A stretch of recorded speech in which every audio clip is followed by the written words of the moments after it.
Hello दोस्तों, क्या हाल चाल है। कल बैंक निफ्टी की एक्सपायरी है और ये मंथली एक्सपायरी है। तो कल हमें कैसे प्लान करना चाहिए, कहाँ पे हमें मौके बनेंगे और कहाँ हमें दूर रहना चाहिए मार्केट से, उसको हम डिस्कस करते हैं। चलिए, आज मार्केट में क्या रहा। तो आज मार्केट थोड़ा सा वीक था। आज मैंने थोड़ा लगभग 11 बजे के आसपास ही या 10 बजे के आसपास टेलीग्राम पे बता दिया था कि मार्केट में वीकनेस है। क्यों ऐसा लगा था? क्योंकि देखिए, मैंने आपको आप मेरा कल तो मैंने वीडियो अपलोड नहीं किया था मंडे का आज के लिए। तो उसका पहले का जो वीडियो आप देखेंगे तो उसमें मैंने आपसे एक बात कही थी कि ये एक रेजिस्टेंस जोन है। ये पूरा का पूरा 500 जो पॉइंट है, इसके बीच में एक हैवी रेजिस्टेंस बैठा हुआ है और ये वाकई में एक चिंता का विषय है। जब तक मार्केट इस पॉइंट को क्रॉस करके क्लोजिंग वगैरह नहीं दे देता, तब तक हम बुलिश नहीं हो सकते हैं।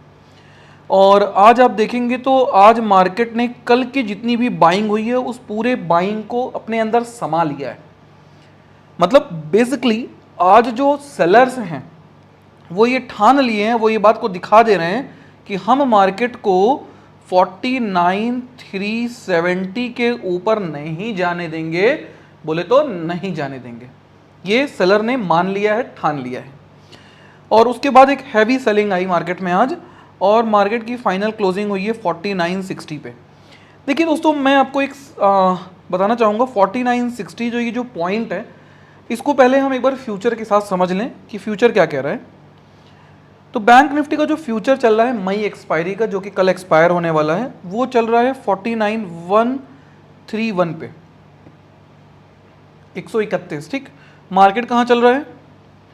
मार्केट चल रहा है 4960 पे। तो 60 और इसके बीच में कितना प्रीमियम हुआ? 40 इधर 30 इधर, 70 पॉइंट का प्रीमियम है। किस पे? फ्यूचर पे। सिर्फ और सिर्फ 70 पॉइंट का। ये क्या बता रहा है? ये बताने की कोशिश कर रहा है कि मार्केट का जो असली रेजिस्टेंस बैठा हुआ है वो बैठा हुआ है यहाँ पे, और ये बैठा है कहाँ पे? 49,580 के आसपास।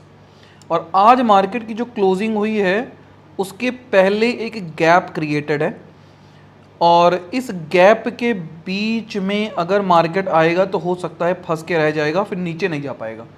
लेकिन अगर हम ऑप्शंस की बात करें कि हमें कहाँ पे ऑप्शंस बनेगा बाइंग का और सेलिंग का, तो पॉइंट्स पे ज़रा समझने की कोशिश करते हैं।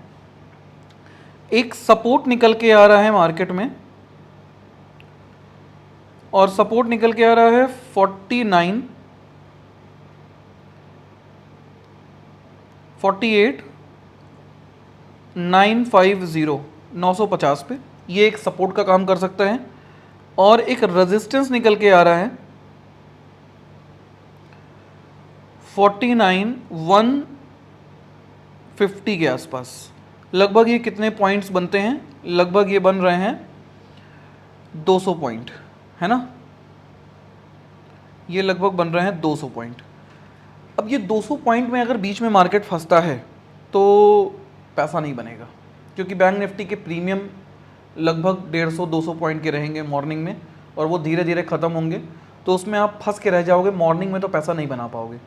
मॉर्निंग में एक पॉसिबिलिटी मेरे को दिखती है क्या, कि किसी वजह से मार्केट में गैप डाउन हो अगर, तो गैप डाउन में फिर दो कंडीशन निकल के आती हैं। एक तो मार्केट डाउन ट्रेंड में चला जाए, और एक मार्केट अपने आप को रिट्रेस करके जो सपोर्ट को मैंने बताया था उसको एज अ रेजिस्टेंस क्रिएट करे, और फिर मार्केट नीचे गिरने की कोशिश करे।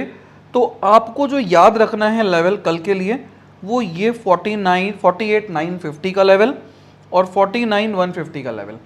अगर किसी वजह से मार्केट इसके नीचे आता है, किसके? 48,950 के, और वापस से 48,950 को एज अ रेजिस्टेंस क्रिएट करके वापस से नीचे जाने लगे, देन आप एंट्री करिए। और जो आपका एसएल बन जाएगा वो बन जाएगा 48,950 का। क्लियर? वन डायरेक्शन हो के मत सोचिए। और एक बात मैं क्लियर कर दूं, मैं ज्योतिष नहीं हूं कि मैं एग्जैक्ट प्रेडिक्शन कर दूंगा मार्केट ऊपर जाएगा कि मार्केट नीचे जाएगा।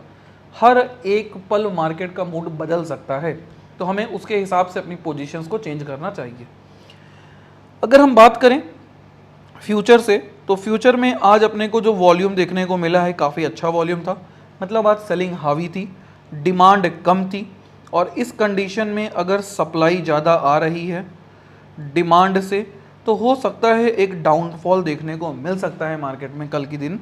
और अगर वो डाउनफॉल आता है तो मार्केट हो सकता है कल रुकेगा जाके लगभग 48,500 के आसपास, और एक डाउनफॉल अपने को देखने को मिल जाएगा मार्केट के अंदर।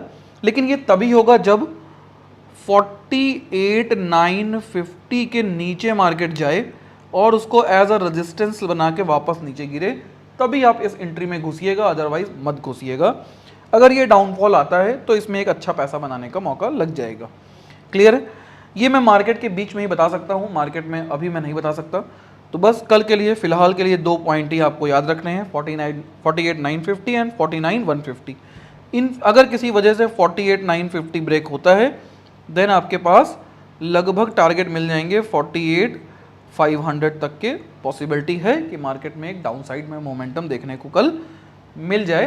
क्यों? क्योंकि बैंक निफ्टी की एक्सपायरी है, बहुत ज़्यादा वॉलेटाइल रहा है बैंक निफ्टी इस पिछले पूरे 3 महीने में। अगर हम देखें तो आप देखेंगे काफ़ी ज़्यादा मोमेंटम दिया था बैंक निफ्टी ने, लेकिन हालांकि ऐसा मोमेंटम जनरली बना रहता है और इसी की वजह से ऑप्शन बायर इसमें फंस जाते हैं और वो पैसा नहीं बना पाते। तो ध्यान रखिएगा, ट्रेड लेने से पहले एक बार हो सके तो अपनी ट्रेड का प्रॉफिट एंड लॉस चेक कर लीजिएगा, जिसकी वजह से आपको ये ज़रूर समझ में आना चाहिए कि कितना प्रीमियम आप दे रहे हैं। और कोशिश कीजिएगा कि इन द मनी कॉल्स को ही ट्रेड करिएगा या इन द मनी पुट्स को ही ट्रेड कीजिएगा। भले कम लॉट में ट्रेड कीजिए पर स्टॉप लॉस कम रहेगा, जिसकी वजह से आप एक प्रॉफिटेबल एंडिंग कर पाएंगे और बेवजह कहीं ट्रैप नहीं होंगे। क्लियर है? क्योंकि डे जैसे जैसे डिक्लाइन होगा वैसे वैसे आपका प्रीमियम भी डिक्लाइन होगा, जिसकी वजह से आपको हैवी लॉस देखने को मिल सकता है। और मार्केट में अगर आपकी डायरेक्शन में मोमेंटम आया भी तो भी आप प्रॉफिटेबल नहीं हो पाओगे। तो प्लीज़ इन द मनी रहिए, लेस प्रीमियम पे काम कीजिए। सुबह 1-1.5 घंटे मार्केट को चलने दीजिए ताकि मार्केट की डायरेक्शन आपको समझ में आए। और अगर अभी तक आप टेलीग्राम पे नहीं जुड़े हैं तो जुड़ जाइए। वहाँ पे मैं टाइम से जब मेरे को ऐसा लगता है कि ट्रेड बन सकती है तो मैं वहाँ पे खुद जब ट्रेड लेता हूँ तो अपनी ट्रेड शेयर कर देता हूँ, जिसको आप ले सकते हैं। आई होप आपको समझ में आ गया होगा बैंक निफ्टी का एनालिसिस। इसी के साथ सेवा समाप्त करेंगे। जय श्री राम।